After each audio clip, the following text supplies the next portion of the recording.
Okay, today we are going to see what is the substitution effect and income effect of fall in price of an inferior good. Okay, yesterday we were talking about the Giffen good.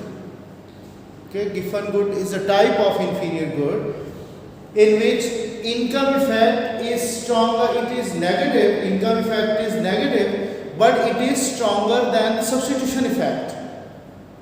Here, in this case of an inferior good, we are again having negative income effect, but it is weaker than the substitution effect.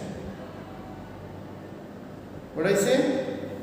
Yesterday we were saying that Giffen good is that in which income effect is negative and it is stronger than the substitution effect.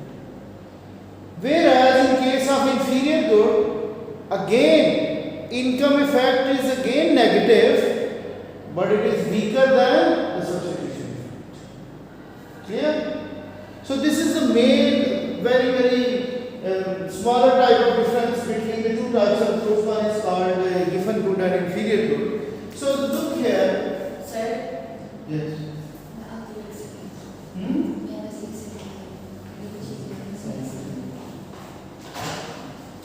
Now, this is what the budget line of the consumer. This is a consumer budget line.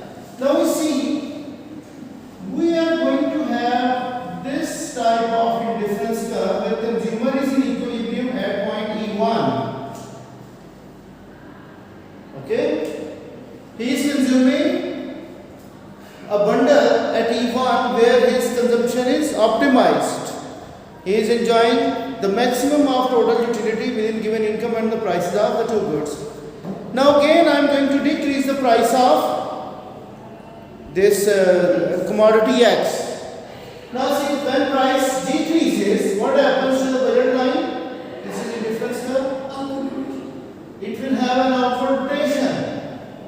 I am taking it away from here in order to make it more clear to you. Now, here, finally the consumer is lying here. He is going to consume at this point E3, I am writing it. So this is the total effect.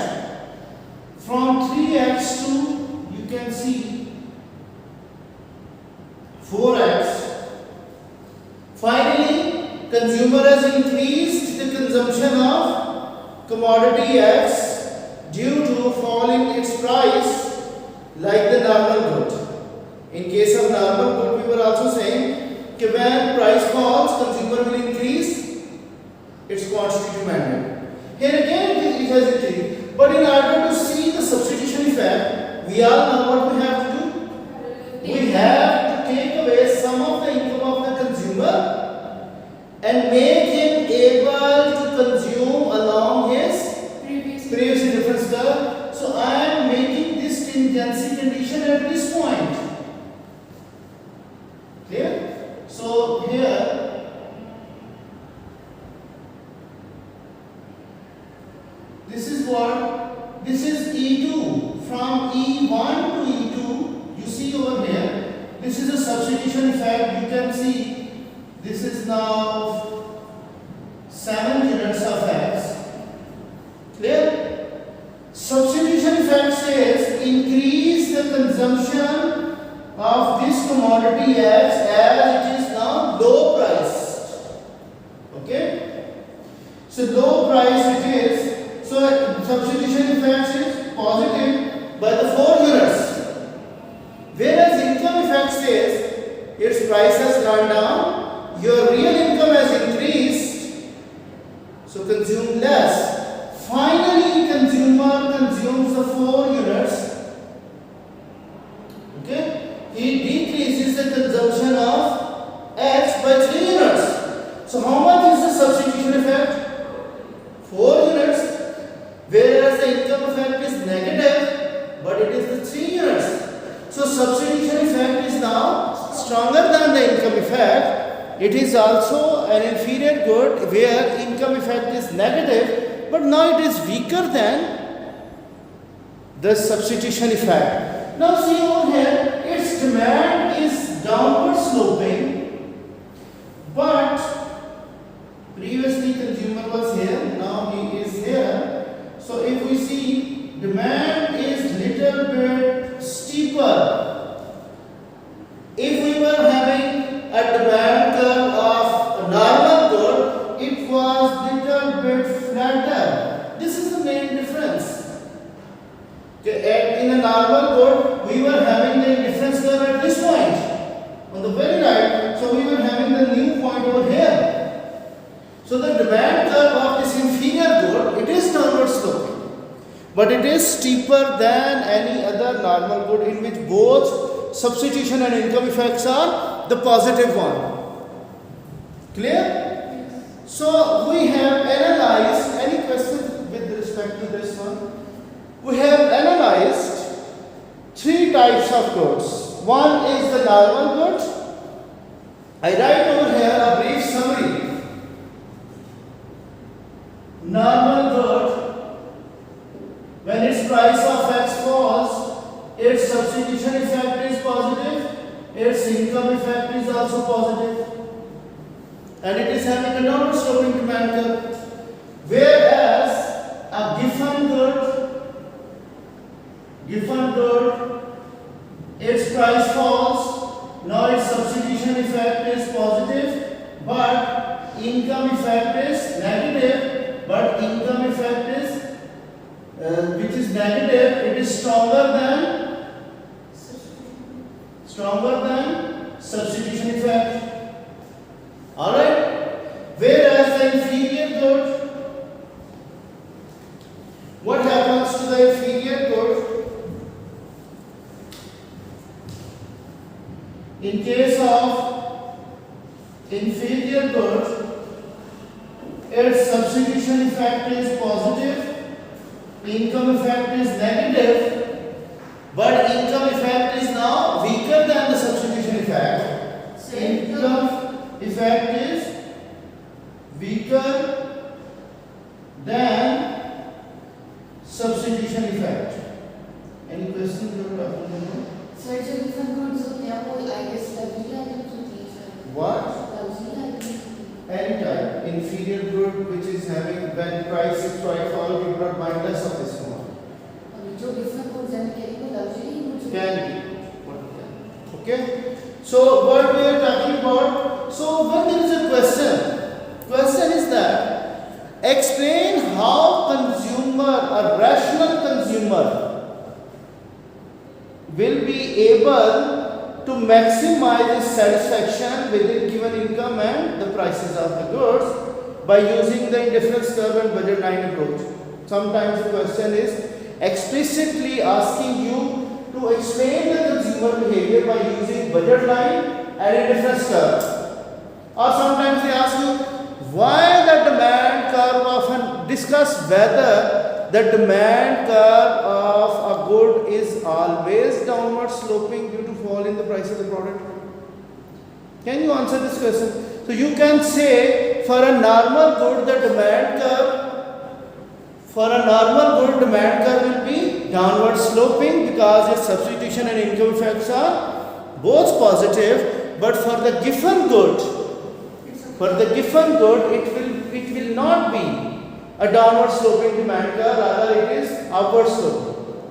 Okay, so at the end you can write the conclusion, what are the different types of the normal goods, what are the different types of Giffen goods. Okay, so if I ask you a question like if there is increase in price, I have given you the explanation about the decrease in price of good X. Every time I have used the concept that when price of X decreases, what is the substitution and income effect of normal good due to fall in price, or what is the effect of this price fall on the Giffen good or on the inferior good. There can be a question, explain the consumer behavior of normal good and Giffen good when price of X increases.